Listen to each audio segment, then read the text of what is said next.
Hey, it is your buddy. Peace and harmony with you here today. Much love going out to all the beautiful, empowered harmonizers. We are zooming in and focusing in on a really crucial and important topic that comes really, an important concept you need to understand if you're trying to heal from a relationship wound. You might have been sort of saturated with this or inundated or exposed to this dynamic for a long period of time. And, one of the crucial aspects to healing is to understand sort of the narcissistic rage or what a narcissist or a psychopath might feel towards their supply, namely that of repulsion or resentment.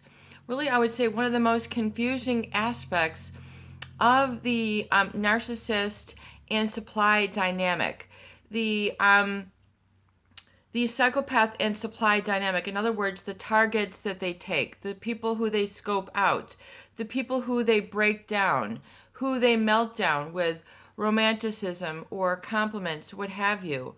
It's important to understand that this dynamic is really, based on a narcissist's ego, and how they relate to you strictly is focused on whether you are willing to bend to their whims, their will, their needs, comply and cooperate like an operating manual for your life, according to what they need. So you might feel that this person loves to be the center of attention.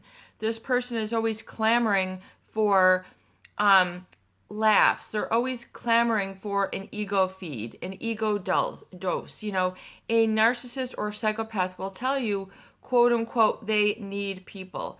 In other words, they need the support. They don't have that sort of internal locus of control. Usually they're really into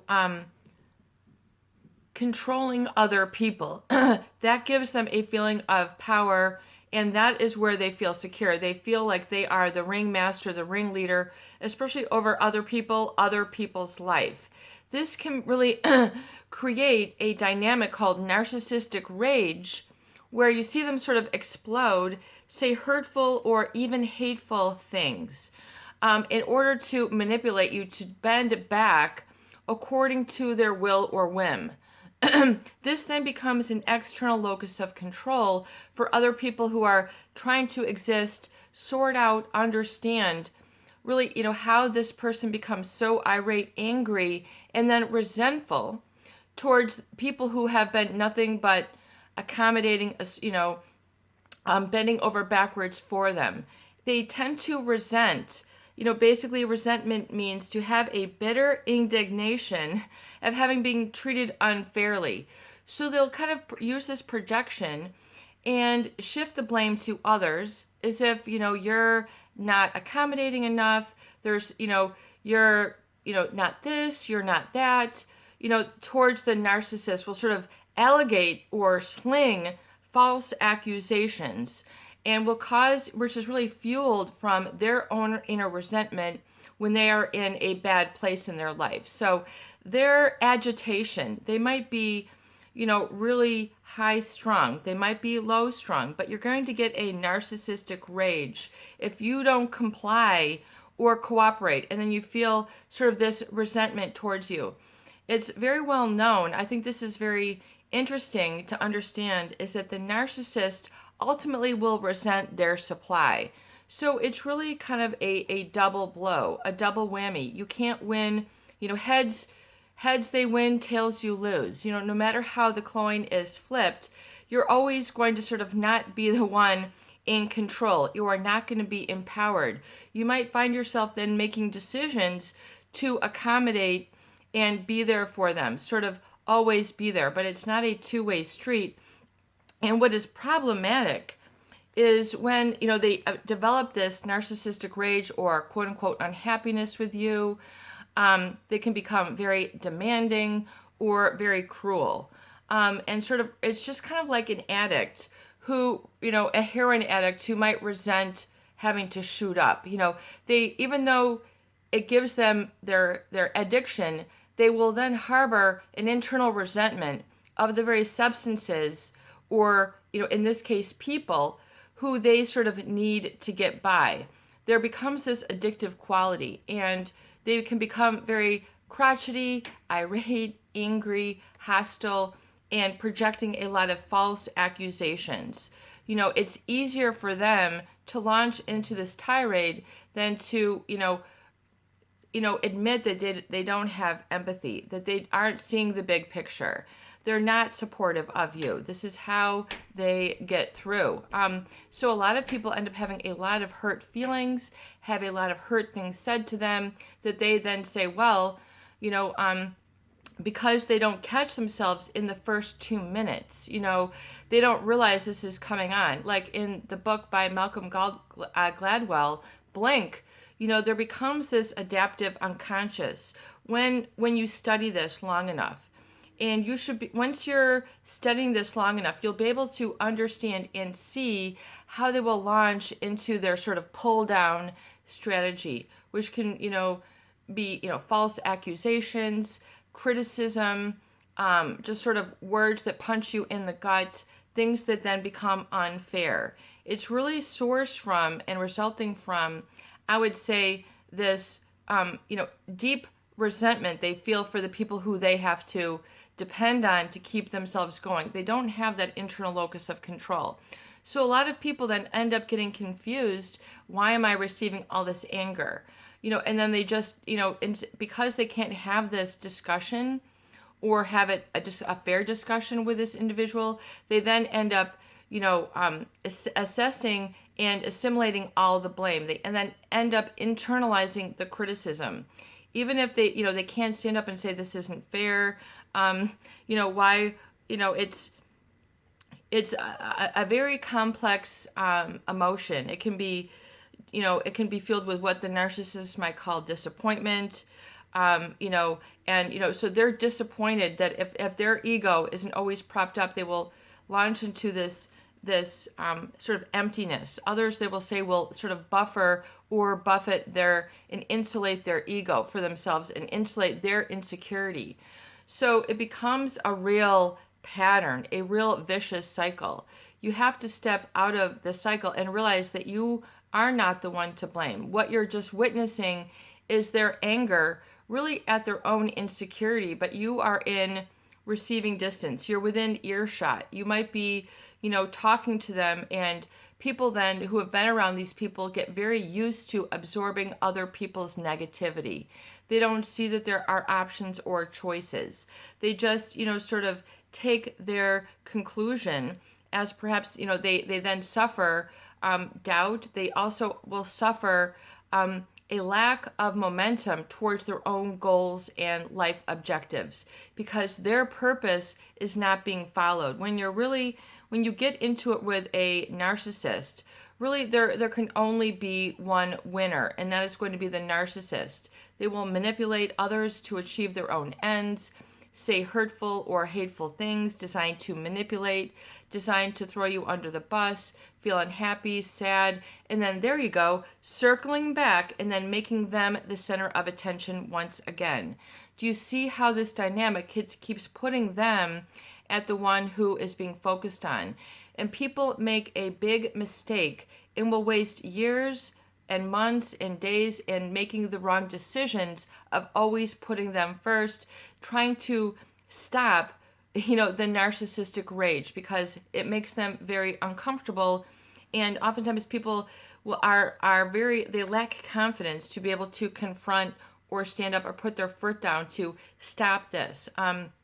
Because oftentimes the ferociousness, the level of demand. So the narcissist can become very demanding, and just sort of like it's just like they're always talking to you with some sort of irate, and you feel that you have then caused this, which couldn't be further from the truth.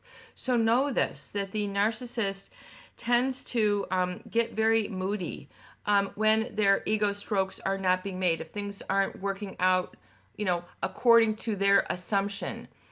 According to their fantasy. And, they tend to, then sort of have, I would say, sort of an envy or jealousy for when you're going your own way or standing up for yourself. So that's why you'll see the sabotage when you're finally getting it. You're finally in the clear. You finally had that conversation, or you've had the conversation within yourself. You're not going to engage in this heated, Jerry Springer type of relationship. This does not meet your ideal anymore. You don't like feeling or behaving this way. So you need to nix it and really remove it from your body's vocabulary. Your body has really that subconscious adaptation, which oftentimes knows the truth, but it's so used to being ignored, and people become so used to ignoring their own inner voice that they are strong, they are enough, they own their truth. And so if you don't have enough practice with standing up for yourself, with keeping a space between you and an abuser, for holding your own energy, and realizing that they don't control your thoughts. They would love to control your thoughts, especially if it means getting what they want. There's usually something that they want. They want something, they want attention, affection. They want, you to give up something for them. This will always make them feel good if you make like a major sacrifice, and they're like, yep, because everything has to bend to their will and their whim. And so a lot of people, get a very weak backbone. They don't realize it. And then they also feel very upset because of the resentment that can ensue. And it's like, what did I do wrong? It's really because the narcissist is in a wrong space of their life. They are in an unhappy space. So they just sort of spew it all over, especially those people who they have targeted as supply, and expect you to keep taking them back, tolerating and not being supported yourself. That becomes very problematic because little by little, it becomes all about them and you are not represented. So you need to understand that you don't need to be a receptacle for this resentment. It's okay for you to let them down. It's okay to disappoint them. That is a great sign of healing when you do not become an energetic match or a counterforce to their force. You have your own energy. You have, a peaceful heart will lead a peaceful life. A true heart will lead a true life. And the truth is more magnanimous, more powerful, more, more energizing than being somebody's tool.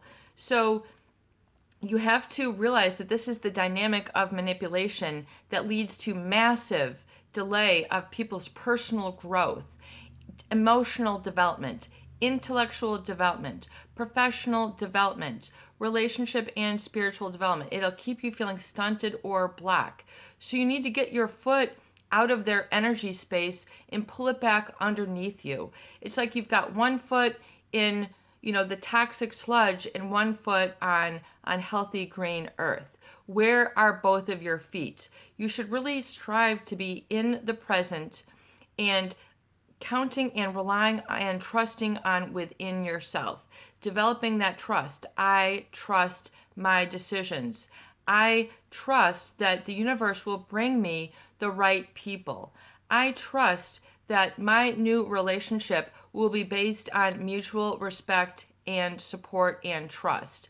So the relationship is going to feel different. There's going to be an energetic shift within you, and you have to embrace this. And back to the I am standing in self-respect.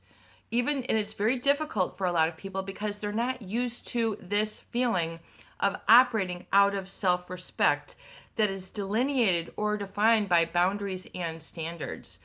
People's boundaries end up getting annihilated. People's standards end up being crushed. And then they are sort of owned by this person. Owned meaning in a negative sense. You might hear, that person owned me, or I owned that person. In other words, you might hear it on a big battle, that they are fighting. I owned them. You might hear someone laughing. A bully might say, oh, I owned that fight. So you have to realize that this ownership, this empowerment is not the focus of the narcissist relationship. In fact, it's the antithesis or opposite. you'll always find that there is a lot, the problem is you can also feel that they are trying to take something from you. And so people then end up feeling disempowered, empty, sad, melancholy, and the feeling doesn't go away. Oftentimes because you've absorbed way too much of other people's negative energy, that it's caused you sort of a block internally. So you have to purge that out. Declare today, I'm no longer absorbing other people's negative energy. That is theirs. Let it go back to the source. I refuse, at the door, send back to sender, don't sign, it's the old delivery, are you going to sign off for the delivery and take that negative, blow all the time? It's like, no, thank you. Return to sender. Let it go back to the source from which it came. There really is sort of this, energetic shift. And you'll find that once you have a heart of self-respect, the world will respect you also. So you have to realize that this needs to be really indoctrinated and repeated. It is a process. And there's really so much to talk about in this. It's a great thing to understand, and it's very confusing because people then try to win back the love or the admiration from the narcissist. They end up catering to them again. Let me do this for you. Let me do that. Once again, you're just digging yourself deeper in the rut and repeating and rememorizing and hammering in the negative dynamic that disempowers you. So you have to get a new energetic habit. You have to use your own physiology and emotional body. You have to realize that you can come from a place of peace and wholeness and present moment being. And here, this is the present. This is where you need to own your truth and live and validate that again and again, even if you're up against people who are non-believers, who use fear to manipulate. Oftentimes, the narcissist will exhibit and explode this narcissistic rage out of fear. This then creates a ripple or a tide of fear to those other people. This is called then walking on eggshells, where you're afraid, if you do one thing, they're going to snap. So then people end up sort of, becoming, emotional asphyxiated. They can't breathe for themselves. They can't breathe in a peaceful body, because they're not used to being validated that you can think from yourself and you can detach from this abuse. It's very important that you give yourself the permission, give the confidence. I'm letting go of all their negative energy. I refuse delivery. It's going back to the original sender, and they're responsible for managing all their negative energy. No longer am I, the caregiver to handling all their negative energy and being a receptacle for the negativity. This becomes very, very stressful and creates a constant sort of fight or flight. And then people are not able to then concentrate on what their life or their life purpose is about. It's almost as if they become hollowed out in the name of love for another. So really realize that you don't need to make that mistake. If you've made the mistake before, don't worry about it. This is a very common sort of shaping of others that the narcissist will do in the course of the relationship. Sort of, training others to respond to their needs, to laugh at all of their jokes, to jump when they say jump, to feed them when they say feed me, to always be there, But you don't realize that even all your good deeds will go oftentimes being resented because they have a deep sort of narcissistic rage that, they tend to resent this need of others because they don't have that security within. So recognize this dynamic. Stop absorbing other people's energy and be strong. Keep a backbone. Hold a space for your truth. Know what you need. Don't allow it to be confused, muddled, distracted, or broken down. Your thought process. You need to really work on that thought process. I am important. I am supported. I surround myself with supportive people. These need to be your affirmations, and done with faith, not out of fear.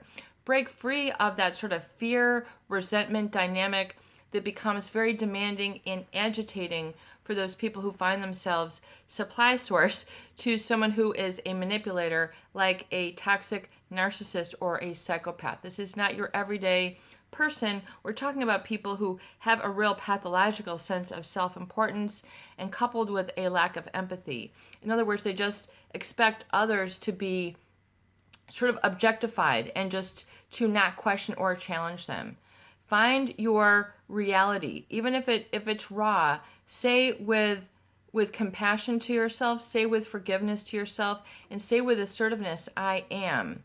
I am supported. I deserve to be supported. My life deserves to change. I deserve to be content.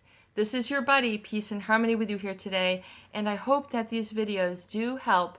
Please share, please subscribe, and for goodness sake, please donate for more great tools, videos, discussion, and support. Peace be with you, and have a beautiful day.